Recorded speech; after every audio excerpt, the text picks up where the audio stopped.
Saudara-saudari yang dikasihi Tuhan, salam jumpa lagi dalam Inspirasi Rohani, edisi hari ini, Senin 21 Maret 2022, pekan ketiga Prapaskah. Marilah berdoa. Dalam nama Bapa dan Putra dan Roh Kudus. Amin. Saudara-saudari yang dikasihi Tuhan, inspirasi rohani hari ini diambil dari Injil Lukas bab 4 ayat 24 sampai dengan 30. Ketika Yesus datang ke Nazaret, ia berkata kepada umat di rumah ibadat, "Aku berkata kepadamu, sesungguhnya tidak ada nabi yang dihargai di tempat asalnya. Tetapi aku berkata kepadamu, dan kataku ini benar, pada zaman Elia terdapat banyak janda di Israel ketika langit tertutup selama 3 tahun 6 bulan, dan ketika bahaya kelaparan yang hebat menimpa seluruh negeri. Tetapi Elia diutus bukan kepada salah seorang dari mereka, melainkan kepada seorang janda di Sarfat di tanah Sidon. Dan pada zaman Nabi Elisa banyak orang kusta di Israel, tetapi tidak ada seorang pun dari mereka yang ditahirkan selain daripada Naaman orang Syria itu." Mendengar itu, sangat marahlah semua orang yang di rumah ibadat itu. Mereka bangun, lalu menghalau Yesus keluar kota dan membawa dia ke tebing gunung tempat kota itu terletak, untuk melemparkan dia dari tebing itu. Tetapi Yesus berjalan lewat dari tengah-tengah mereka lalu pergi. Demikianlah sabda Tuhan. Saudara-saudari yang dikasihi Tuhan, kehidupan masa sekarang membutuhkan sesama dalam memenuhi kebutuhan hidup. Manusia tidak bisa berhasil dan merasakan kepenuhan hidup dengan dirinya sendiri. Kehidupan yang dijalani secara personal sungguh tidak mewarnai kehidupan. Saudara-saudari yang dikasihi Tuhan, dalam bacaan pertama, di sana dikisahkan tentang kepedulian seorang pelayan akan tuannya yang sedang menderita penyakit kusta. Kendati seorang hamba, ia berani menunjukkan jalan keluar pada tuannya yang memiliki peran penting dalam kerajaan. Atas petunjuk yang ada, banyak orang yang terlibat dalam membantu orang tersebut untuk bisa kembali melaksanakan tugasnya. Kendati ia sebagai panglima raja yang memiliki jabatan, ia tidak dapat berbuat sesuatu dalam keadaan yang sekarang. Panglima yang sakit sempat menolak perintah dari Nabi Elisa yang menyuruhnya mandi sebanyak 7 kali dalam sungai Yordan agar ia sembuh dan menjadi tahir. Memang sempat terjadi pertentangan dan penolakan dari panglima itu.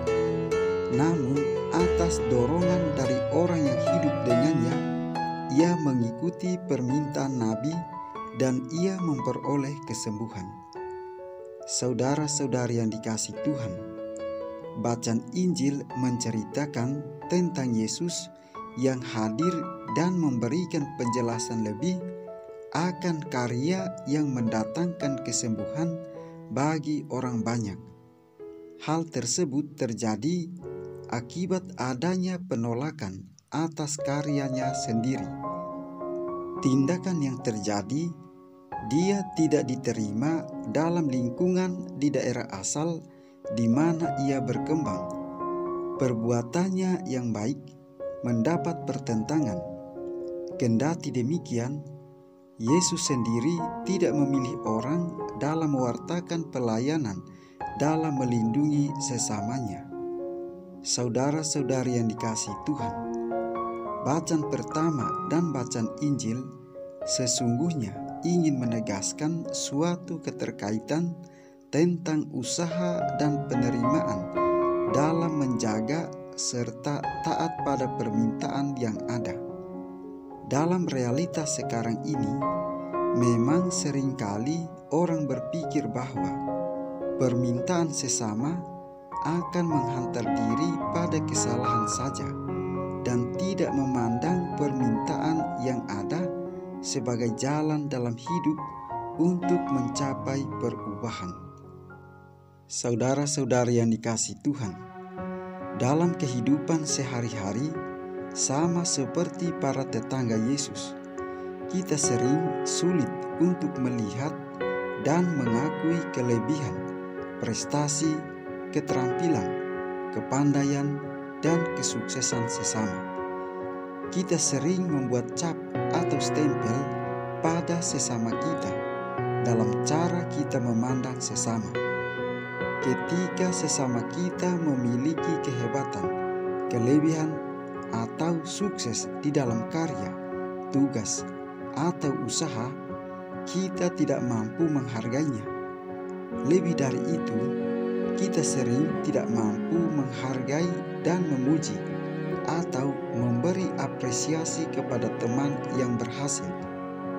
Terkadang rasa iri menjadikan kita sulit untuk mengapresiasi sesama kita. Kita sulit untuk memuji keberhasilan sesama. Bahkan tak jarang ketika dengan jelas-jelas kita melihat kesuksesan sesama, kita justru akan menyoroti kekurangan atau kelemahannya. Kita sering tidak tulus untuk memuji atau menghargai kesuksesan sesama. Rasa iri sering mendorong kita untuk memojokkan sesama yang berhasil. Semestinya, keberhasilan sesama menjadi pemicu kita untuk maju dan berkembang. Semoga dalam masa prapaskah ini, kita dapat menuntun diri kita sendiri dan sesama untuk bertindak lebih baik sebagai suatu bentuk panggilan pengabdian pada Yesus yang akan menanggung penderitaan menebus umat-Nya. Marilah berdoa.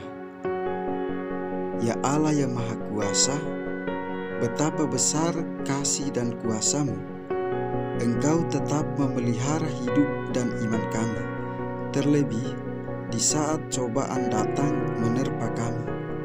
Semoga berkat pertolongan-Mu, kami semakin teguh dan setia mengandalkan sabda-Mu. Jagalah kami hari ini, agar dapat hidup rukun dengan sesama.